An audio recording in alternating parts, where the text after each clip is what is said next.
Dr. Anjaya, Professor of History, Osmania University, from Hyderabad, IGNOU Regional Center. From Hyderabad, IGNOU Regional Center.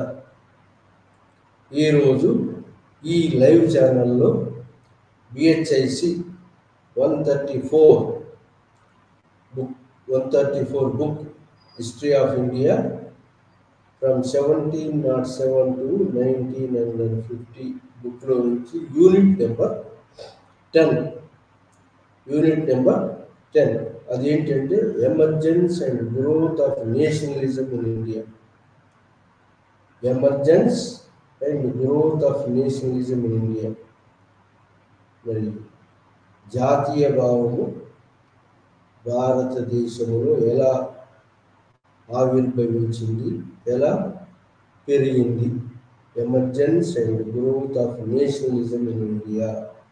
Nationalism in India అనేది మనం ఈరోజు unit number 10 unit 10వ యూనిట్ని BHIC 134 బుక్లో నుంచి ఈరోజు live ఛానల్లో discuss చేయబోతున్నాం. Emergence and growth of nationalism in India. Emergence and growth of నేషనలిజానికి తోడ్పడినటువంటి కారణాలు ఏంటి అంటే the rise of middle classes, English rule, rise of middle classes. Because of English rule, British rule వల్ల, ఇంగ్లీష్ ఎడ్యుకేషన్ వల్ల ఒక new middle class strength అనేది పెరిగింది. న్యూ ఇంగ్లీష్ ఎడ్యుకేటెడ్ క్లాస్ పెరిగారు.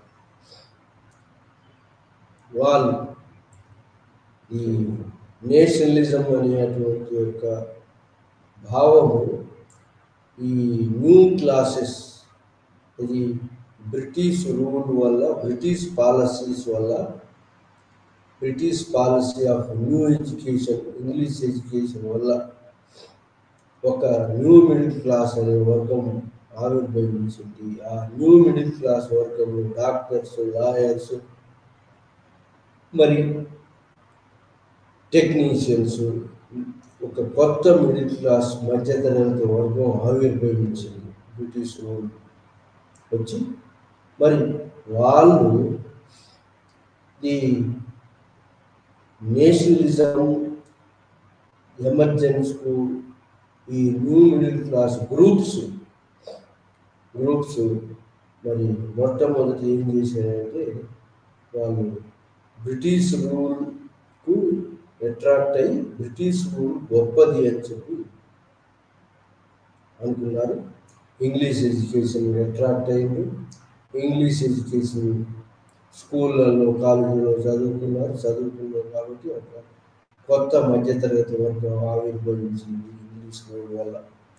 ఈ కొత్త మధ్యతరగతి ఆవిర్భవించినటువంటి మధ్యతరగతి వర్గము మరి మొదట ఏం చేసిందంటే వాళ్ళు ఈ సోషియో రిలీజియస్, ఇది British rule, Christian missionaries activities, British rule, Christian missionaries activities, క్రిస్టియానిటీలో మరి లో ఉన్నటువంటి మోనోథిజం, అంటే ఒకటే గాడు, ఒకటే దేవుడు, మరి అందరూ సమానం, equality of all, rule of law, British institutions, liberalism, democratic institutions, western impact, western thought, ఈ అన్నీ ఇన్ఫ్లుయెన్స్ చేసే బ్రిటిష్ రూల్తో పాటు western thought, western democratic, western liberalism, western English education, it's ideology, English education it's western ideology, western impact Indians మీద, educated Indians మీద పడింది. కాబట్టి educated Indians ఒక new middle class, కొత్త మధ్యతరగతి వర్గంగా ఆవిర్భవించారు. ఓల్డ్ మిడిల్ క్లాస్ కాకుండా న్యూ మిడిల్ క్లాస్ ఒక వర్గంగా ఆవిర్భవించింది. నూతన భావాలు తోటి వెస్టర్న్ పాశ్చాత్య ఇన్ఫ్లుయెన్స్ తోటి, పాశ్చాత్య భావాలు, పాశ్చాత్య ఫిలాసఫీ, లిబరలిజం, మరి డెమోక్రటిక్ ఇన్స్టిట్యూషన్స్ ఆఫ్ అమెరికా, మరి England democratic institutions, liberal institutions, ఈ ఇన్స్టిట్యూషన్స్ తోటి ఒక కొత్త మధ్యతరగతి వర్గం ఆవిర్భవించారు. ఈ కొత్త మధ్యతరగతి వర్గం ఏం చేసిందంటే, మొట్టమొదటిగా in the beginning of 19th century ఇండియాలో ఉన్నటువంటి యొక్క సోషల్ రిలీజియస్ ఈవిల్స్ను రూపుమాపి ఇంగ్లీష్ వాళ్ళ పద్ధతులు, రూల్ ఆఫ్ లా ప్రకారంగా equality of people all in front of the law అనేటువంటి యొక్క రూల్ ఆఫ్ లా, అందరూ సమానుడే, భగవంతుడు ఒక్కడే అనేటువంటి యొక్క క్రిస్టియన్ భావాలకు, వెస్టర్న్ ఐడియాలజికల్ భావాలకు ఇన్ఫ్లుయెన్స్ అయ్యి వాళ్ళు social religious reform movement start చేశారు from the beginning of 19th century. వాటి సోషల్ ఈవిల్స్ రూపమాపం. సోషల్ ఈవిల్స్ ఏమైనాయంటే, అప్పటికి ఇండియాలో హిందూ సమాజంలో ఇన్ఫాంటిసైడ్, చైల్డ్ మ్యారేజెస్ అంటే చిన్నపిల్లలను చంపటం, చిన్నపిల్లలు పుట్టగానే ఆడపిల్లలను చంపటం, చైల్డ్ మ్యారేజ్, చిన్నపిల్లల బాల్య వివాహాలు, విడోకు మళ్ళీ మ్యారేజ్ చేయకపోవటం, విడో రీమ్యారేజ్ లేకపోవడం, బహుభార్యత్వం, తర్వాత సతీ ప్రాక్టీస్, ఇవన్నీ సోషల్ ఈవిల్స్ ఉన్నాయి. దాంతోపాటు ఈ సోషల్ ఈవిల్స్తో పాటు మరి ఈ ఈవిల్స్ రూపుమాపాలంటే ఒక లెజిస్లేషన్ ద్వారా, లెజిస్లేషన్ అంటే బ్రిటిష్ సహాయం అవసరం అని చెప్పి ఒక మధ్యతరగతి వర్గం, మరి ఒక బలమైన వర్గం బయలుదేరింది. ఆ విధంగా ఇండియాలో 2 గ్రూపులు, ఆర్థడాక్స్ అని, మరి ఆర్థడాక్స్ గ్రూప్ అని, ఆంగ్లిసిస్ట్ గ్రూప్ అంటే English education modern values group అని, ఈ 2 గ్రూపులుగా ఏర్పడి ఆఖరికి ఆంగ్లిసిస్ట్ విజయం సంపాదించి ఇంగ్లీష్ వాళ్ళ యొక్క విలియం బెంటింగ్ సాయంతో అబాలిషన్ సతీ యాక్ట్ తీసుకురాగలిగిన ఇంగ్లీష్ ఎడ్యుకేటెడ్ క్లాస్. అట్లే విడో రీమ్యారేజ్ యాక్ట్ని కూడా రీసెర్చ్ని చేసాగారు కందుకూరు వీరేశ్వర పంతులు వాళ్ళు. మరి ఈ విడో రీమ్యారేజ్ యాక్ట్ను తీసుకురావటం కాకుండా విడో రీమ్యారేజ్ ప్రభుత్వ సాయంతో, అండదండలతో విడో రీమ్యారేజెస్ పర్ఫామ్ కూడా చేయగలిగారు. ఆ విధంగా ఏజ్ ఆఫ్ కాన్సెంట్ అంటే చైల్డ్ మ్యారేజ్ జరగకుండా ఏజ్ ఆఫ్ చైల్డ్ వివాహాలు రద్దు చేస్తూ, అబాలిషన్ చేస్తూ, మరి ఈ ఏజ్ ఆఫ్ కాన్సెంట్ 12 సంవత్సరాలు తక్కువ ఉన్న వాళ్ళు పెళ్లి చేయడానికి వీళ్ళు ఒక చట్టం కూడా తీసుకురాగలిగారు. సో ఈ విధంగా సోషల్ ఈవిల్స్. రిలీజియస్ ఈవిల్స్ ఏంటంటే, భగవంతుడు ఒక్కడే, మోనోథిజం, పాలిథిజం కాకుండా, విగ్రహారాధన కాకుండా భగవంతుడు క్రిస్టియానిటీలో ఒకడే, ఇస్లాంలో ఒకడే, మరి హిందూయిజం కూడా భగవంతుడు ఒకడే. ఐడియాలజీ అంటే విగ్రహారాధన లేదు. సో ఇలాంటి యొక్క ఈ ఐడియల్ వర్షిప్ మరి మోనోథిజానికి బాగా అట్రాక్ట్ అయ్యి వాళ్ళు సోషల్ రిలీజియస్ రిఫార్మ్, సూపర్స్టిషన్స్, మూఢనమ్మకాలు అవన్నీ త్యజించేయాలని చెప్పి ఒక ఉద్యమం, సోషల్ రిలీజియస్ మూవ్మెంట్గా తయారై మరి సోషల్ ఈవిల్స్ను, రిలీజియస్ సూపర్స్టిషన్, మూఢనమ్మకాలను తోసేసేటట్టుగా మరి మోడర్న్ సొసైటీని, డెమోక్రటిక్ సొసైటీని, మోడర్న్ సొసైటీని, రాంగ్ బిలీఫ్స్ను నమ్మనటువంటి సొసైటీని తయారు చేయాలని ఒక సోషల్ రిలీజియస్ మూవ్మెంట్ అయ్యింది. అది మిడిల్ క్లాస్ వల్ల, న్యూ మిడిల్ క్లాస్. దాంట్లో రాజా రామ్మోహన్ రాయ్ మొదటివాడు.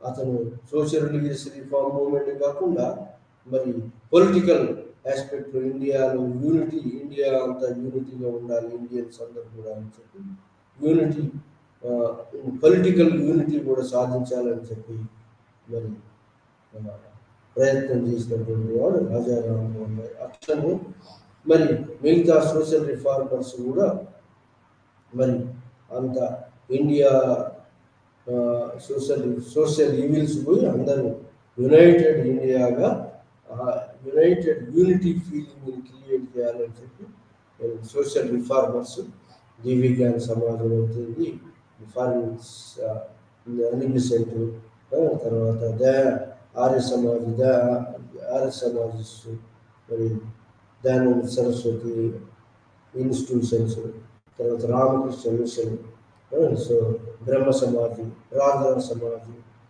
వీరేశలింగం పంతులు, ఈ విధంగా social religious reform movements new middle class ద్వారా వచ్చి ఒక కాన్షియస్నెస్ అంటే ఒక వివేకం కలగజేశాం ఎవరి మధ్యలో, న్యూ మిడిల్ క్లాస్ మధ్యలో ఉన్నటువంటి సొసైటీలో, అప్పుడు ఉన్నటువంటి హిందూ సొసైటీలో ఉన్నటువంటి క్యాస్ట్ సిస్టమ్ మీద, హైరార్కీ సిస్టమ్ వల్ల హిందూ నేషన్ అంతా కూడా డివైడెడ్గా ఉంటుంది, యునైటెడ్గా ఉండట్లేదు.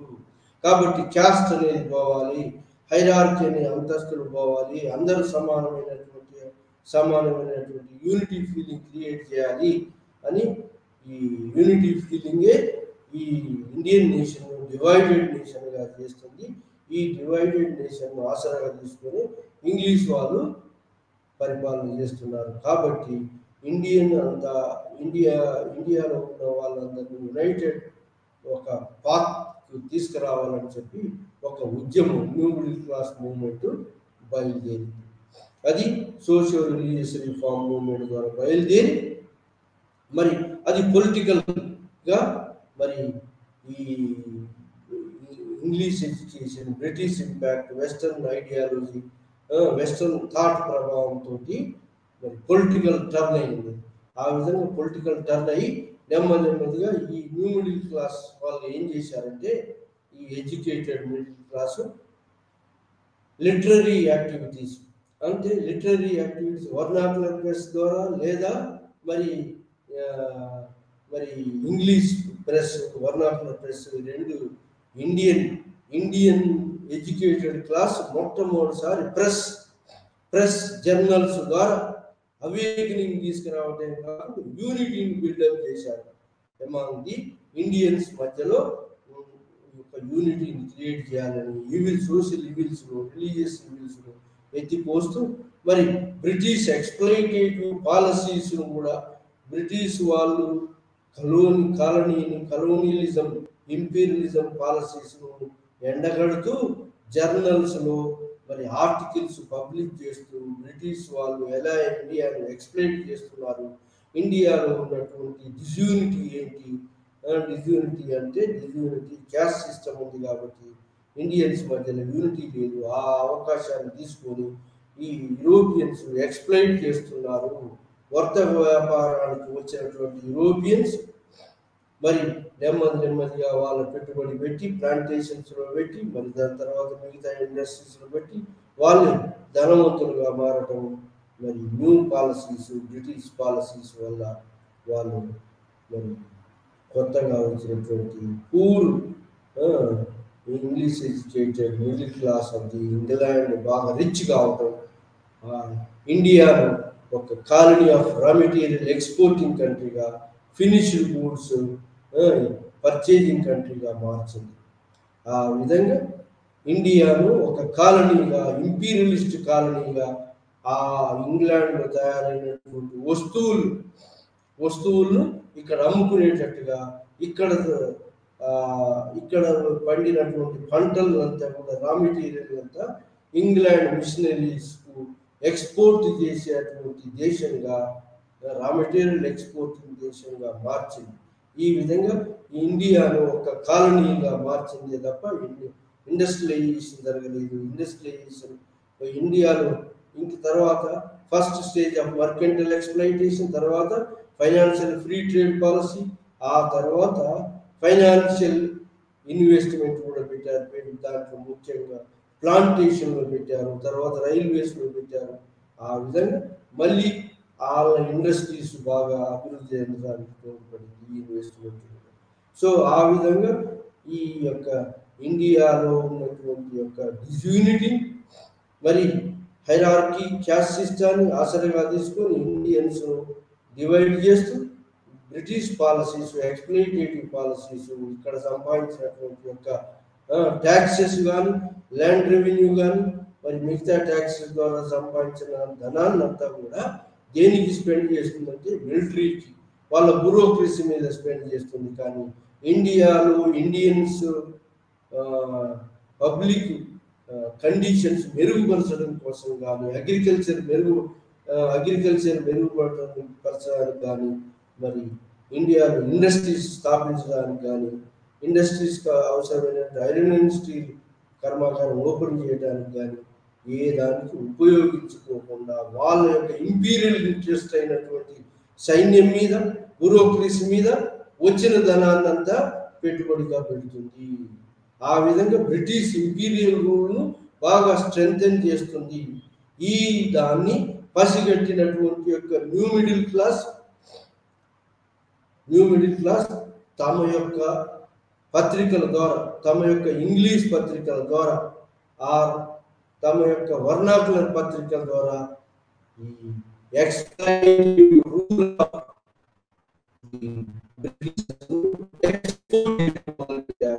ఎవరు?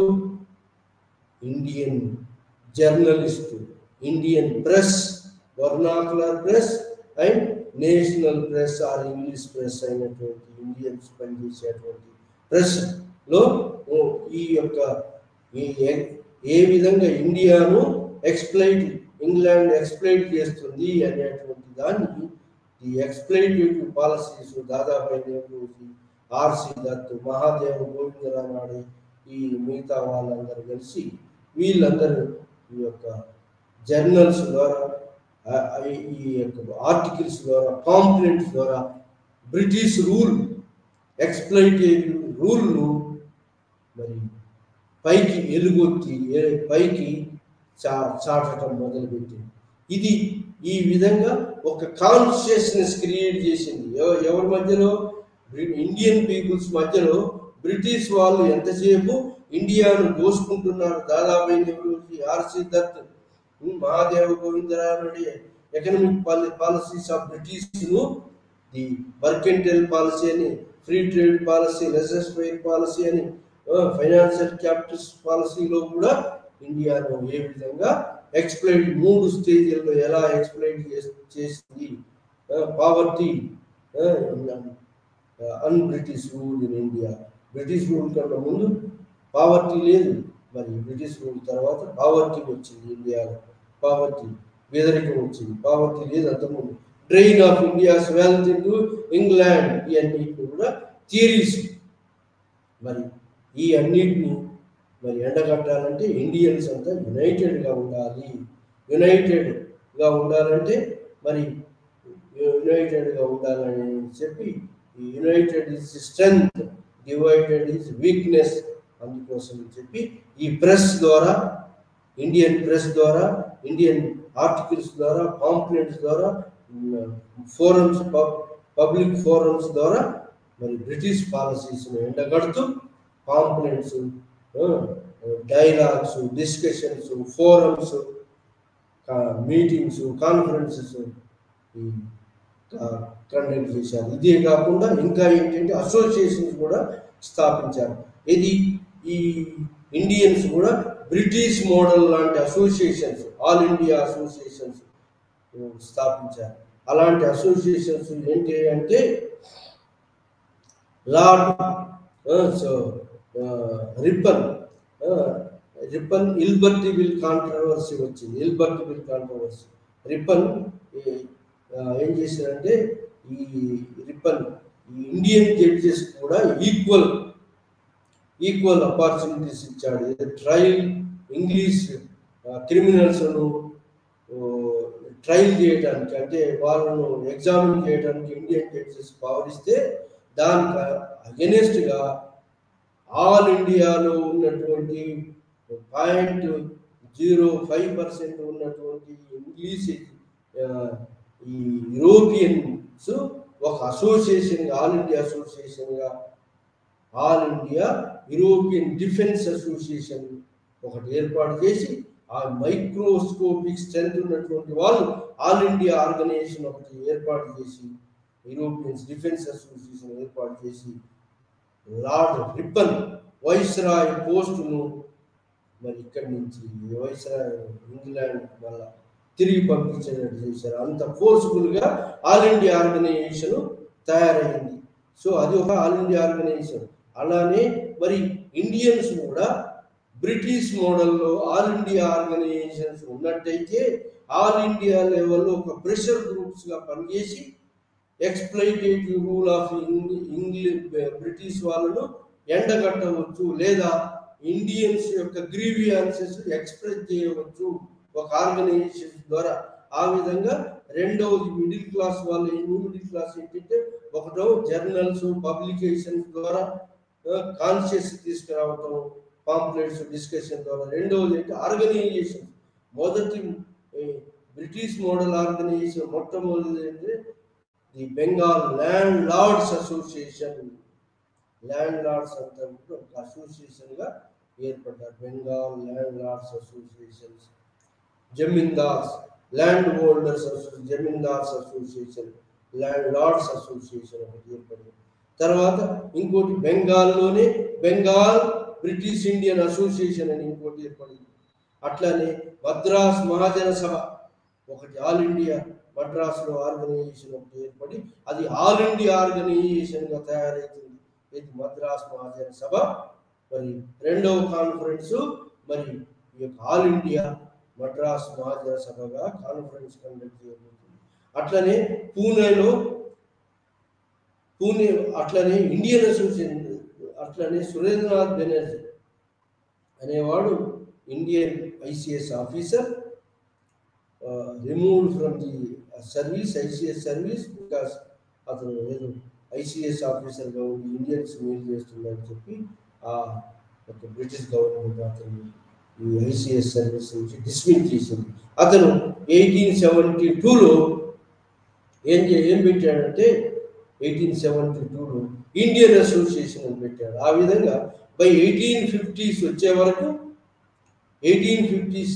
వచ్చే వరకు మద్రాస్ మహాజన సభ, Madras native association, Bengal presidency association and Bombay presidency association. ఈ విధంగా ఏ ప్రెసిడెన్సీస్ ఆ ప్రెసిడెన్సీస్ కేంద్రంగా ఒక ప్రెసిడెన్షియల్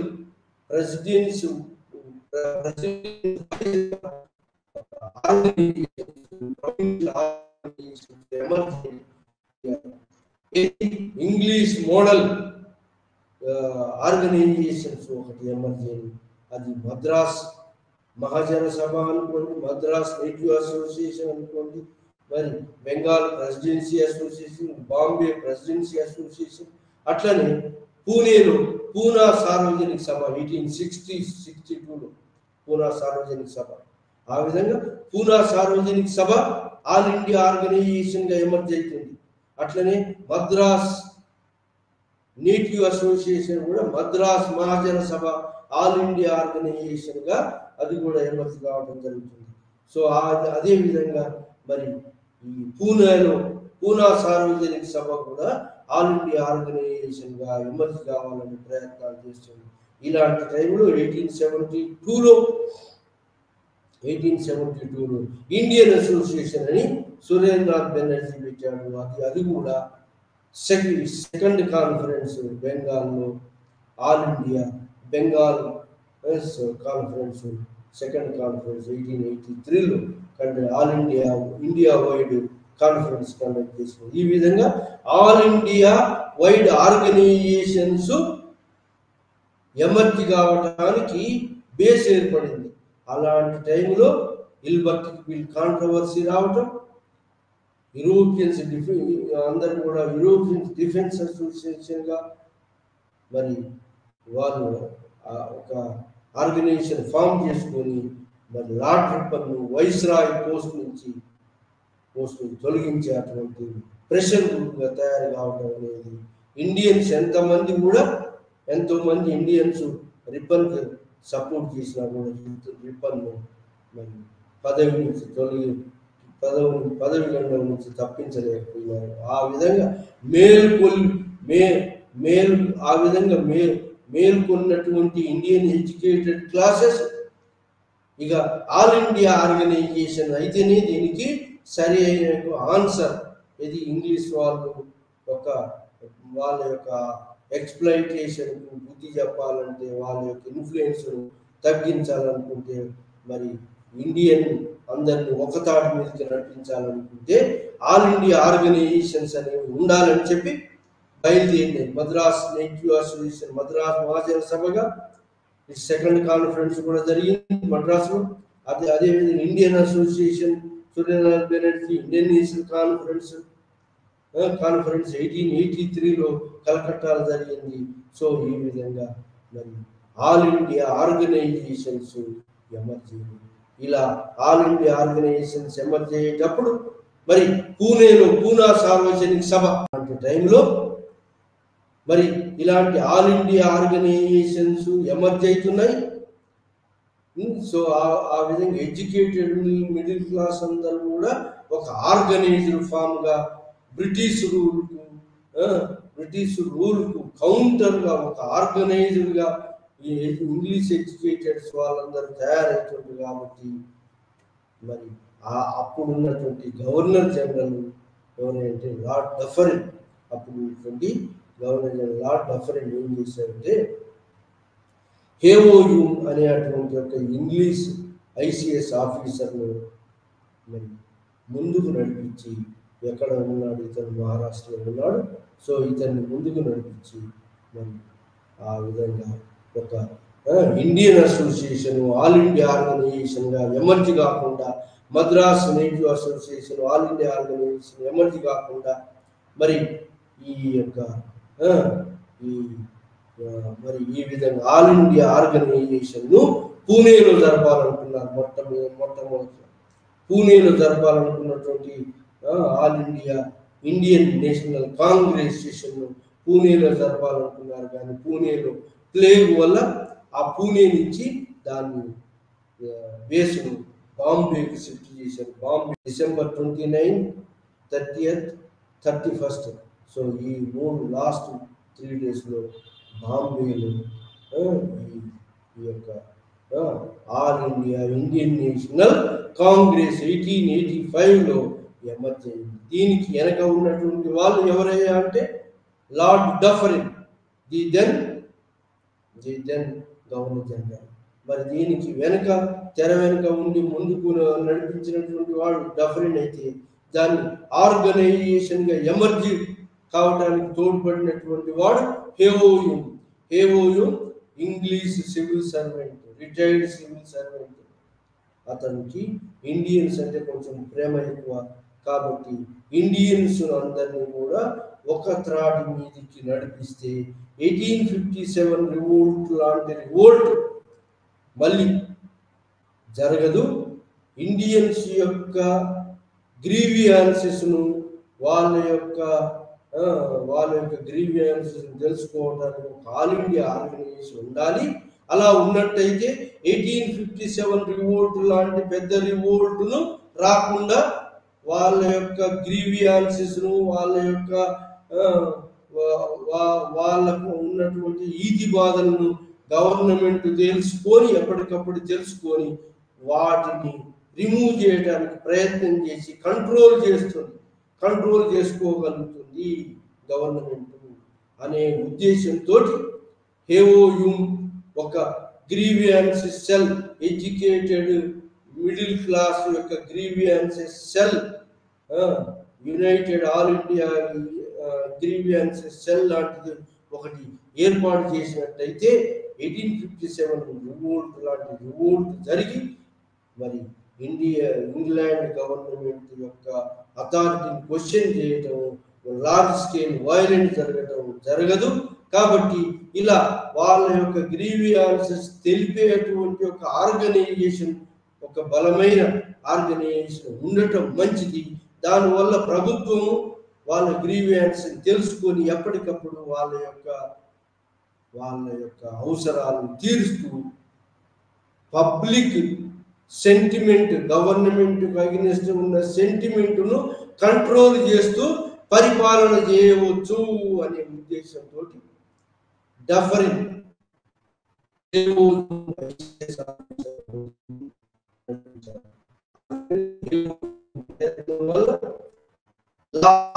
days of December 1885లో మరి బాంబేలో మరి ఈ యొక్క all India Indian national Congress ఈ 72 మంది మొత్తం మీద 100 మంది అటెండ్ అయితే అందులో 100 మంది మెంబర్స్ అఫీషియల్ మెంబర్స్ అందరూ కలిసి 100 మంది, బట్ నాన్ అఫీషియల్స్ ఎంతమంది అంటే 72 మంది తోటి ఒక ఇండియన్ నేషనల్ కాంగ్రెస్ హేవోయూమ్ సెక్రటరీగా, ఉమేష్ చంద్ర బెనర్జీ ప్రెసిడెంట్గా ఎక్కడ ఈ బాంబేలో ఇండియన్ నేషనల్ కాంగ్రెస్ హేవోయూమ్ జనరల్ సెక్రటరీగా మరి ఆర్గనైజ్ అయ్యింది.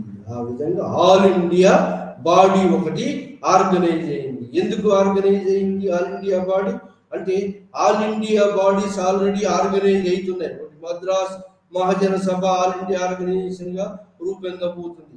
అదేవిధంగా ఇండియన్ సురేంద్రనాథ్ బెనర్జీ ఎస్టాబ్లిష్ చేసినటువంటి ఇండియన్ అసోసియేషన్ కూడా Indian national conference in Bengal 1883లో సెకండ్ కాన్ఫరెన్స్ ఆల్ ఇండియా బాడీగా తయారవుతుంది. ఆ విధంగా మరి పూణేలో కూడా Poona Sarvajanik Sabha all India organisation emerge కాబోతుంది.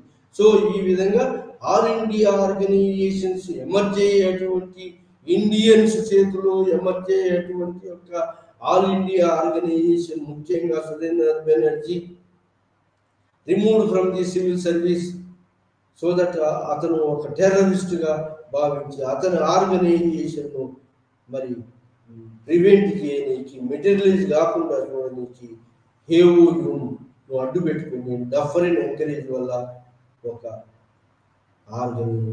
ఈ ఇంగ్లీష్ వాళ్ళ యొక్క ముందు ఇంగ్లీష్ వాళ్ళు అయినటువంటి హేవోయూమ్ సెక్రటరీగా ఒక ఆర్గనైజేషన్ గ్రీవియన్స్ ఇండియన్స్ యొక్క గ్రీవియన్స్ తెలుసుకునేటువంటి ఒక ఆర్గనైజేషన్ ముందుకు తీసుకొచ్చింది. ఆ విధంగా 1885లో డిసెంబర్ లాస్ట్ 3 days బాంబేలో మరి ఇది 72 ఆర్గనైజేషన్ నాన్ పొలిటికల్ వాళ్ళు 72 మెంబర్స్ ఇండియన్స్ తోటి ఆర్గనైజ్ అయింది. అందులో ఎక్కువ composition of the Indian national Congress ఏంటి అంటే ఎక్కువ మంది దీంట్లో అవుట్ ఆఫ్ చేసేవారు, లాయర్స్ డామినెంట్గా ఉండేది. ఆ విధంగా మరి ఇండియన్ ఇంటలెక్చువల్స్ అందరూ కూడా ఒక తాటి మీదకి వచ్చారు. ఎందుకు? హేవోయూమ్ ఒక గవర్నమెంట్ ఆఫీసర్, సురేంద్రనాథ్ బెనర్జీ ఒక ఇండియన్ వాడు ఆల్రెడీ ఐసిఎస్ నుంచి సర్వీస్ నుంచి తొలగించబడ్డవాడు కాబట్టి ఇంగ్లీష్ గవర్నమెంట్ అతన్ని ఒక రాడికల్గా టెర్రరిస్ట్గా గుర్తిస్తుంది. కాబట్టి ఈ టెర్రరిస్ట్ ఆధ్వర్యంలో మనం కాన్ఫరెన్స్గా ఒక మీటింగ్ ఏర్పాటు చేస్తే అది అఫీషియల్స్ గవర్నమెంట్ అఫీషియల్స్ యొక్క కోపాగ్నికి గురి అవుతుంది అని ఆలోచించారు ఇండియన్ ఎడ్యుకేటెడ్ క్లాసెస్. కాబట్టి మైల్డ్గా ఒక ఆర్గనైజేషన్ కావాలంటే బ్రిటిష్ వాళ్ళ యొక్క తోడ్పాటు కావాలి. అది ఆ విధంగా A O Hume retired ICS officer of Englishman. So కాబట్టి అతని ఆధ్వర్యంలో మైల్డ్ ఆర్గనైజేషన్ ఏర్పడుతుంది. అది ముందుకు పోవడానికి సీడ్ టైం, అది ఇత్తనం టైంలో అది పెరగడానికి అవకాశం ఉంది. ఎందుకంటే అది ముందుకు వచ్చి పెట్టించింది ఎవరంటే లార్డ్ డఫరిన్ గవర్నర్. సో కాబట్టి గవర్నర్ జనరల్ యొక్క తోడ్పాటుతోటి ఈ ఎంకరేజ్మెంట్ జరుగుతుంది. కాబట్టి బాంబే సెషన్లో తర్వాత సబ్సిక్వెంట్ జరిగిన కలకత్తా సెషన్లో మద్రాస్ సెషన్లో అన్నీ కూడా Indian national Congress organisation facilities అంతా కూడా గవర్నమెంటే చూసుకుంది. ఫుడ్, మెటీరియల్, మరి ఇంకా ఏది షెల్టర్ అంతా కూడా గవర్నర్స్ ఆఫ్ ది ఏరియా వాళ్ళు అన్ని అరేంజ్మెంట్ చేశారు. డెలిగేట్స్ ఆ విధంగా 72 delegates non political delegates, 72 delegates of Indians out of the 72, 39 Indians were the lawyers, మిగతా వాళ్ళు నాన్ లాయర్స్. సో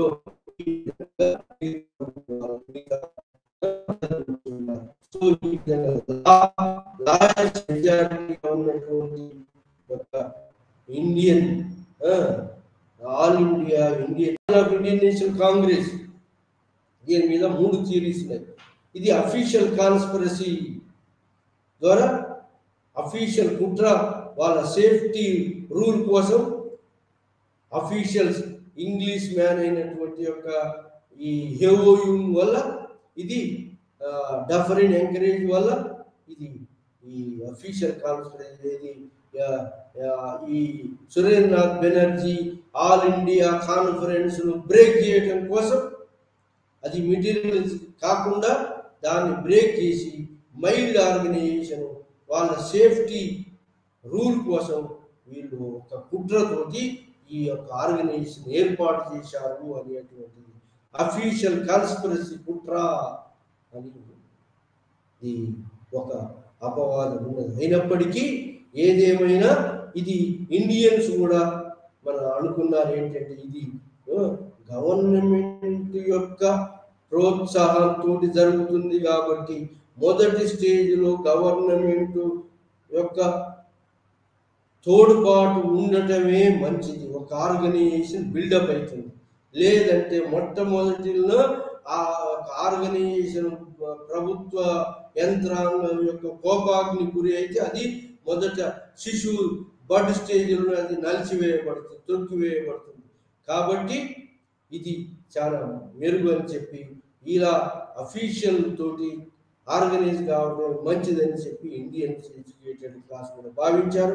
అదేవిధంగా సురేంద్రనాథ్ బెనర్జీ ఇండియన్ అసోసియేషన్ పెట్టినటువంటి వాడు all India Indian national conference పెట్టిన సురేంద్ర బెనర్జీ కూడా తన ఆర్గనైజేషన్ను 1886లో కలకట్టాలో మెర్జ్ చేశాడు. దీంతో ఆ విధంగా మైల్డ్ ఆర్గనైజేషన్ పెట్టాడు.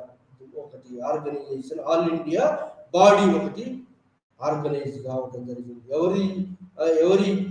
ఎవరి సేఫ్టీ వాల్యూ కోసం, బ్రిటిష్ సేఫ్టీ కోసం ఇది ఆర్గనైజ్ అయినప్పటికీ కూడా ఇది ఇండియన్స్ ఏమని భావించారంటే ఇండియన్స్ ఇది ఒక శిశువ దశలో ఒక గవర్నమెంట్ యొక్క కోపాగ్ని గురి కాకుండా ఒక ఆర్గనైజ్డ్గా ఇండియన్స్ యొక్క సెంటిమెంట్, ఇండియన్ మిడిల్ క్లాస్ ఒక స్టేజ్ ఒక ప్లాట్ఫామ్ మీదకి రావటము ఇది ఒక శుభ సూచకంగా భావించారు ఎవరు ఇండియన్ ఎడ్యుకేటెడ్ క్లాసెస్ కూడా.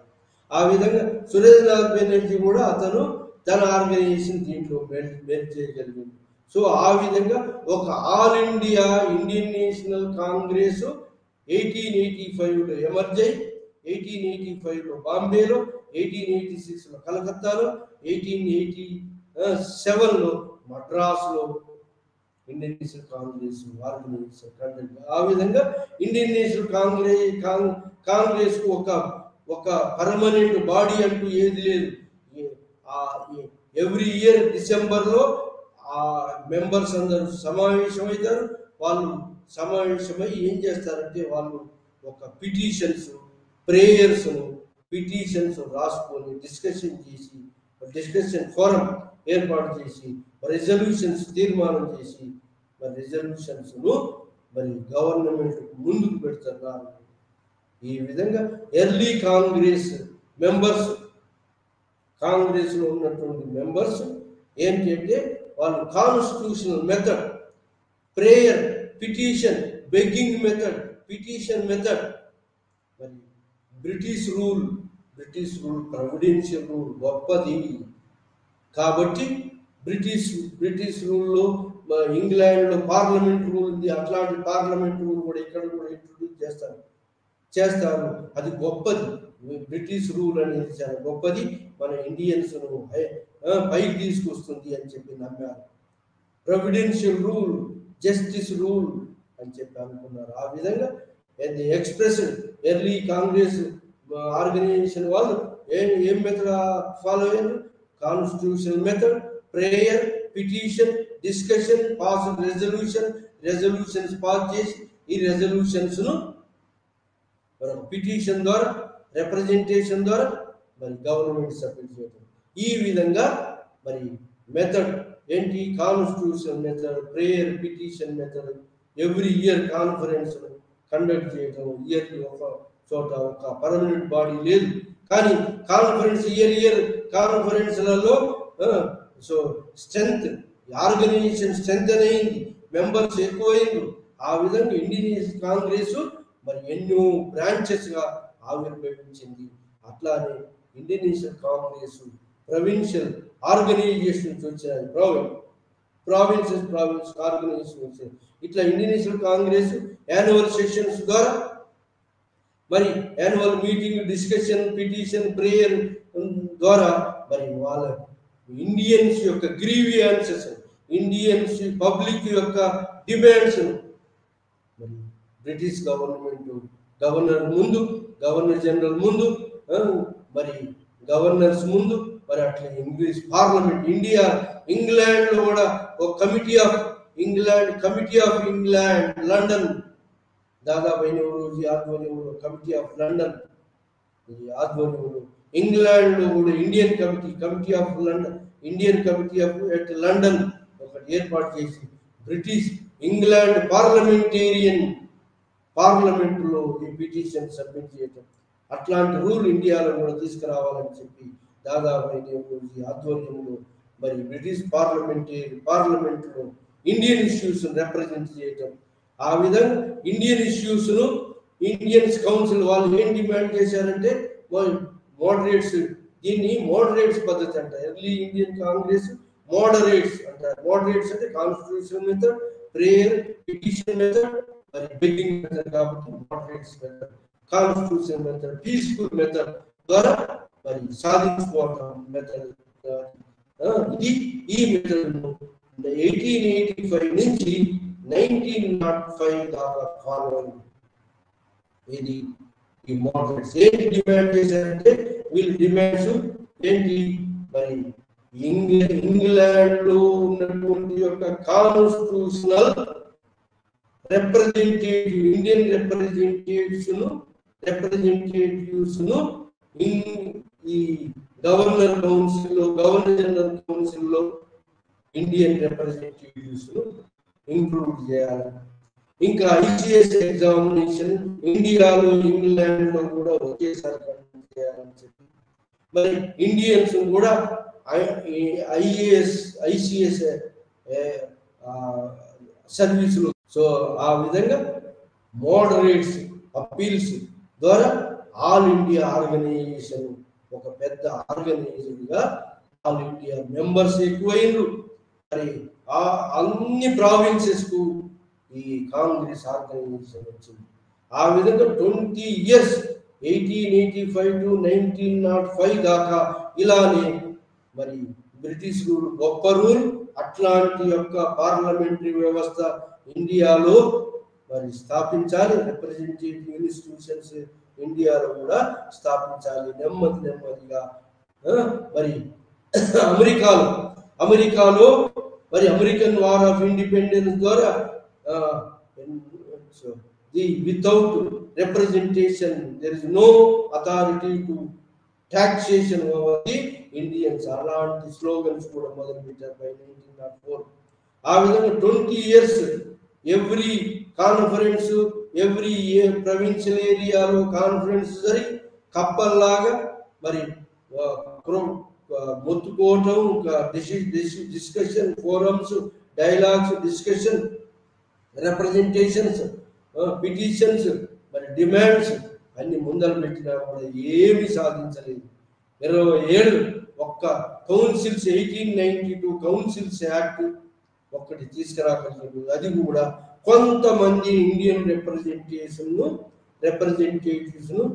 ఎగ్జిక్యూటివ్ కౌన్సిల్ ఆఫ్ వైస్రాయ్లు, గవర్నర్ కౌన్సిల్ కొంత ఇండియన్ రిప్రజెంటేషన్ తీసుకున్నారు తప్ప 20 సంవత్సరాలు ఏది కూడా వాళ్ళు చేయలేదు. దాంతో 20 సంవత్సరాలు మరి ఏది అడిగినా కూడా ఏది ఈల్డ్ కాకపోవడం, ఏది ఇంగ్లీష్ గవర్నమెంట్ ఈల్డ్ కాకపోవడం, ఇవ్వకపోవడంతో అలసిపోయినటువంటి యొక్క యంగ్ ఇండియన్ ఎడ్యుకేటెడ్ క్లాస్ ఈ ఓపిక నశించి వాళ్ళు ఈ కప్పల్లాగా ఎవ్రీ ఇయర్ మొత్తుకోవటం, కాన్ఫరెన్సెస్ పెట్టడం, మరి పిటిషన్స్ ప్రేయర్స్ పెట్టడం, వాళ్ళు ఏది చేయకపోవటం, రెస్పాన్స్ ఏమి ఇవ్వకపో 1861 1891 చిన్న చిన్న కౌన్సిల్స్ యాక్ట్స్ తీసుకొచ్చారు తప్ప పెద్ద మొత్తంలో ఇండియన్స్కు బ్రిటిష్ లాంటి పార్లమెంటరీ వ్యవస్థను, రిప్రజెంటేటివ్ ఇన్స్టిట్యూషన్ను, ఇండియన్ సర్వీసెస్ను మరి ఇంకా ఫర్దర్ ఏం చేసినా తెలుసా? దానికి తోడు ఇలా డిమాండ్ చేస్తుంటే వర్నాకులర్ ప్రెస్ యాక్ట్ అనేది ఒకటి తీసుకొచ్చారు. ప్రెస్ ద్వారా క్రిటిసైజ్ చేస్తుంది ఇండియన్స్ అని. ప్రెస్ వర్నాకులర్ ప్రెస్ యాక్ట్ ద్వారా మరి రీజనల్ పత్రికలన్నింటినీ అణచివేయడం. ఆర్మ్స్ యాక్ట్ అనేది ఒకటి తీసుకొచ్చారు.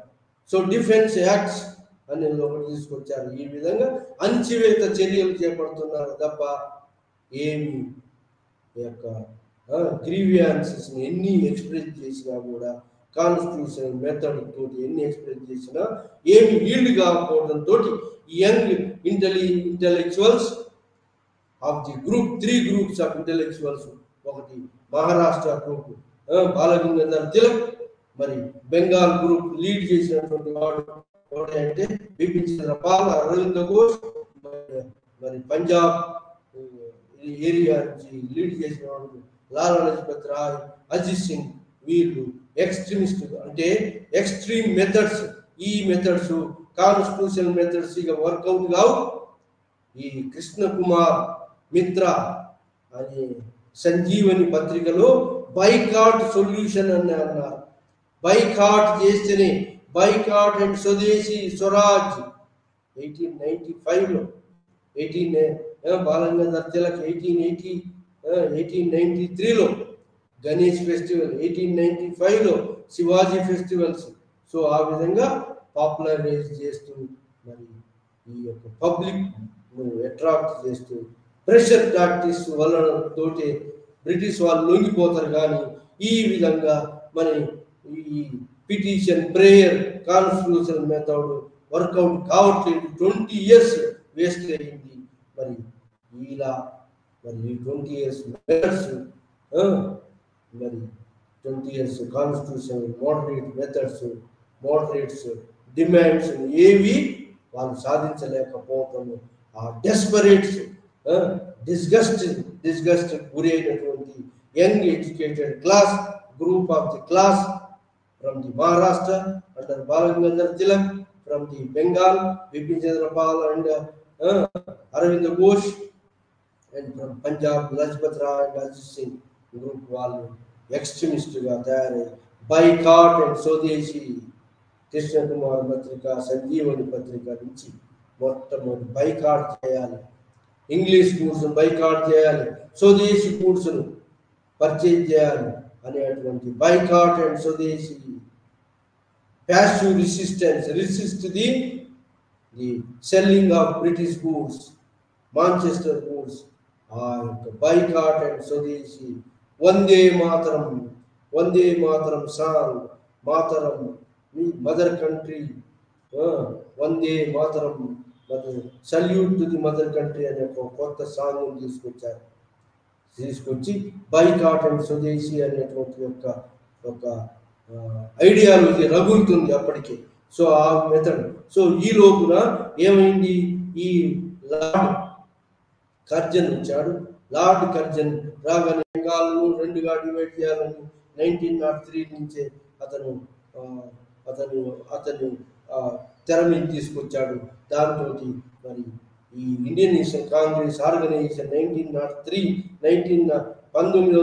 నుంచే వాళ్ళు బెంగాల్ డివైడ్ చేయడానికి అడ్మినిస్ట్రేటివ్ కన్వీనియన్స్ ప్రకారం బెంగాల్ డివైడ్ చేయాలంటే బెంగాల్ కాకుండా బీహార్, ఒరిస్సాను సపరేట్ చేయండి, బెంగాల్ యునైటెడ్గా ఉంచండి అని చెప్పి ఎన్నో రిప్రజెంటేషన్స్ ఇచ్చారు. కానీ lord Curzon Bengal educated class of Muslims and Hindus యునైటెడ్గా it is a problem to the British rule అనే ఒక మెథడ్ ఐడియాలజీ తోటి కర్జన్ బెంగాల్ను ఉద్దేశంతో డివైడ్ చేయడం 1905లో డివైడ్ చేశారు. ఎవరు? Lord Curzon. Bengal partition of Bengal. ఎందుకు? ముస్లింను హిందూస్ను సపరేట్ చేయాలి. Hindu intellectual class of Bengal became a hardcore centre to the hardcore centre against the British rule headquarter Bengal. అక్కడనే ఒక ఇంటలెక్చువల్ గ్రూప్, బాగా వ్యతిరేకమైన ఇంటలెక్చువల్ గ్రూప్ తయారైంది. కాబట్టి ముస్లిం ఇంటలెక్చువల్ సపరేట్ చేసి, హిందూ ఇంటలెక్చువల్ సపరేట్ చేసి, ఈ ఇంటలెక్చువల్ గ్రూప్ను వీక్ చేయాలి. వీక్ చేసి ఈ ముస్లిం అగెనిస్ట్ గా హిందూస్ అగెనిస్ట్ గా ముస్లింస్ ను ఎంకరేజ్ చేసి వాళ్ళ రూల్ ను కంటిన్యూ చేసుకోవాలనే ఉద్దేశంతో బెంగాల్ డివిజన్ ను ప్రతిపాదించి దాన్ని తెర మీద తీసుకొచ్చాడు. దాని పార్టీషన్ ఇంప్లిమెంటేషన్ లోకి తీసుకొచ్చాడు ఎవరు?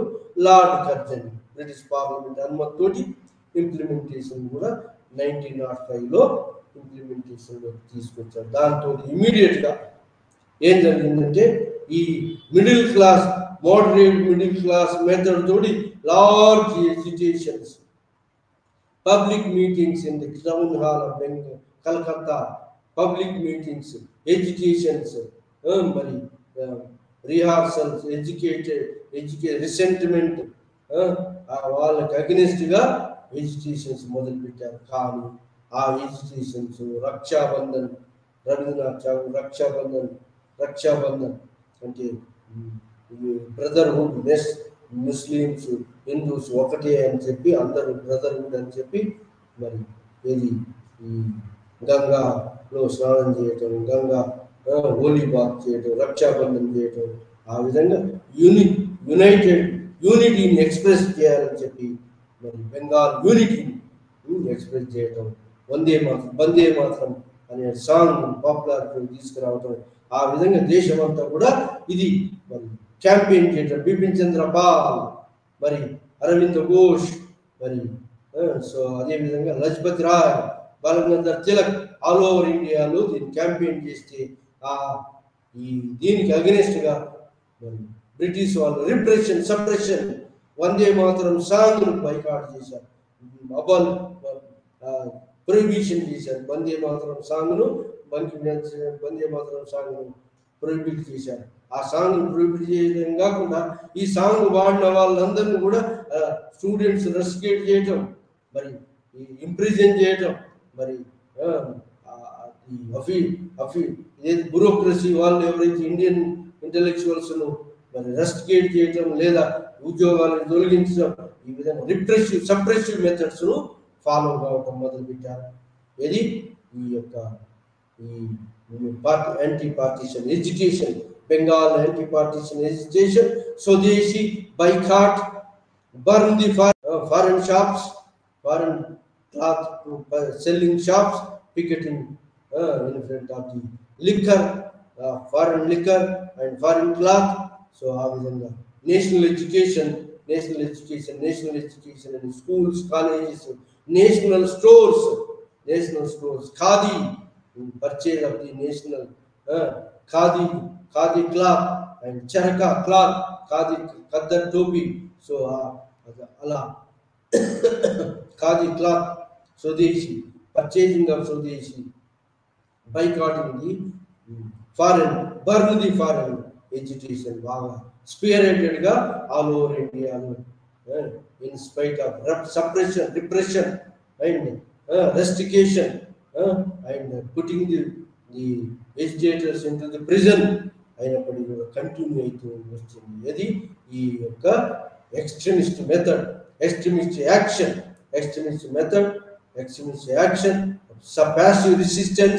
passive resistance, boycott, burn the foreign, Swadeshi, adopt national education, national schools, colleges, national stores వచ్చినాయి. ఆ విధంగా అదే టైంలో ఏంటంటే Japan defeated the Russia, Asian country of Japan defeated the European country of Russia, Italy defeated in the hands of Ethiopia. ఆ విధంగా ఈ sentiments British Europeans గొప్ప వాళ్ళనే సెంటిమెంట్ కూడా బ్రోకెన్ అయింది. ఇంకా యూరోపియన్స్ సుపీరియారిటీ, కానీ యూరోపియన్ సుపీరియారిటీ అనేది పోయింది. జపాన్ చేతిలో ఓడిపోయింది రష్యా, ఇథియోపియా చేతిలో ఇటలీ ఓడిపోయింది. సో ఆ విధంగా ఈ సెంటిమెంట్స్ అన్ని కూడా మరి యూరోపియన్ సుపీరియారిటీ సెంటిమెంట్స్ అని బ్రోకెన్ అయ్యి ఈ పెద్ద యాంటీ పార్టీషన్ మూవ్మెంట్, స్వదేశీ బైకాట్ మూవ్మెంట్ పెద్ద ఎత్తున ఆల్ ఓవర్ ఇండియాలో చెలరేగింది. Maharashtra, Chanderpaul from Bengal, Haricharan Rao from Andhra, so మరి ఈ లాల్ లజపత్ రాయ్ ఫ్రమ్ ది పంజాబ్, అరవింద్ ఘోష్, అజిత్ సింగ్, ఈ అందరినీ కూడా ఈ ఎక్స్ట్రీమిస్ట్ అందరినీ కూడా అరెస్ట్ చేసి అందరినీ కూడా పుట్ బిహైండ్ ది బార్స్, అందరినీ కూడా జైల్లో వేసినారు.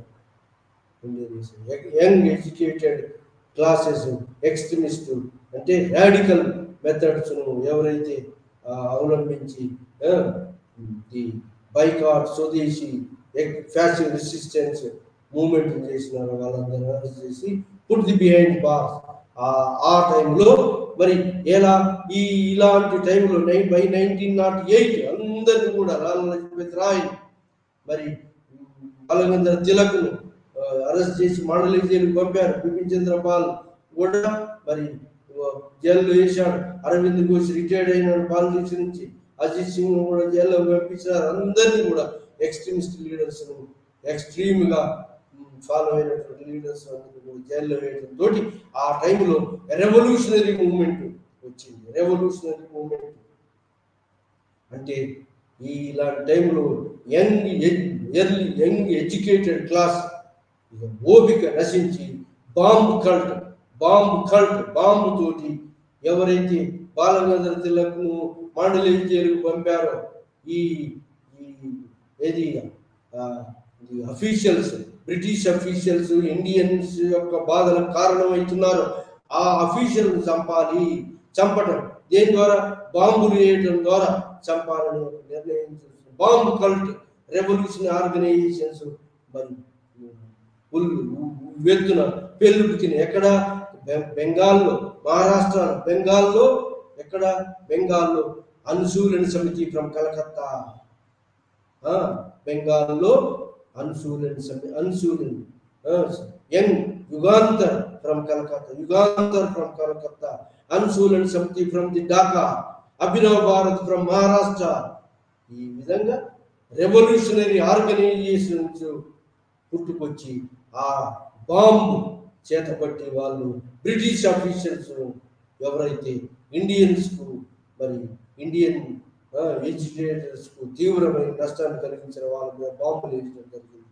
ఈ విధంగా Vande Mataram moment, anti partition moment, స్వదేశీ బైకాట్, నేషనల్ ఎడ్యుకేషన్ మూమెంట్, ఆ తర్వాత దానికి ఆ మూమెంట్ సప్రెస్ చేసే టైంలో మరి రెవల్యూషనరీ మూమెంట్ రావడం జరిగింది. రెవల్యూషనరీ మూమెంట్ వచ్చి ఆ విధంగా రెవల్యూషనరీ మూమెంట్ 1908 to 1911 దాకా revolutionary movement in Maharashtra, revolutionary movement in Bengal and throughout India. Revolutionary movement తోటి British government of India yield అయిపోయి restoration of the partition of Bengal, partition ను డివైడ్ చేసిన దాన్ని రెస్టోర్ చేసి ఇంగ్లీష్ హెడ్ క్వార్టర్ ను బెంగాల్ నుంచి ఢిల్లీకి మార్చారు 1911లో. ఆ విధంగా మొట్టమొదటి ఉద్యమం సక్సెస్ఫుల్ గా జరిగినటువంటి ఉద్యమం ఏంటంటే యాంటీ పార్టీషన్ మూవ్మెంట్. అది పార్టీషన్ రద్దు చేసి బెంగాల్ యూనిటీని అగైన్ రెస్టోర్ చేశారు. Restore the Bengal unity. మరి ఇంగ్లీష్ యొక్క హెడ్ క్వార్టర్ను బెంగాల్ నుంచి మరి ఢిల్లీకి మార్చడం జరిగింది, రాజధానిని మార్చడం జరిగింది. ఈ విధంగా సక్సెస్ఫుల్ మూవ్మెంట్. ఆ విధంగా emergence of Indian nationalism and growth and it's emergence and growth of Indian nationalism. ఈ విధంగా అంచెలుగా మిడిల్ క్లాస్ వర్గంగా, మొట్టమొదలు మిడిల్ క్లాస్ వర్గంగా బయలుదేరినటువంటి యొక్క మూవ్మెంట్ మరి ఆ తర్వాత కాన్షియస్నెస్ బిల్డప్ అయి ఆల్ ఇండియా లిటరరీ అసోసియేషన్ ద్వారా ఆర్గనైజేషన్ ద్వారా వాళ్ళు ఎక్స్ప్రెస్ చేసి ఆ తర్వాత ఆల్ ఇండియా ఆర్గనైజేషన్ ఎమర్జ్ అయ్యి ఆ తర్వాత మొదట మోడరేట్ ఫేజ్ తోటి మరి growth of Indian nationalism emerge అయ్యి ఆ తర్వాత డెస్పరేషన్ వచ్చి ఎక్స్ట్రీమిజం వచ్చింది. ఈ ఎక్స్ట్రీమిజం కూడా డెస్పరేషన్ రావడంతో రెవల్యూషనరీ మూవ్మెంట్ వచ్చింది. ఆ విధంగా ఈ విధంగా emergence and growth of Indian nationalism, patriotic feeling, బలమైన ఫీలింగ్ వచ్చి బ్రిటిష్ వ్యతిరేకంగా ఒక పెద్ద all India body Indian national Congress ఆధ్వర్యంలో ఉవ్వెత్తున మరి ఆల్ ఇండియా ఆర్గనైజేషన్ ద్వారా బ్రిటిష్ రూల్కు ప్యాట్రియాటిక్ ఫీలింగ్ ఎమర్జ్ అయింది ఇండియాలో. అది మనం ఈరోజు ఈ లెసన్లో మనం ఈ యొక్క emergence and growth of Indian nationalism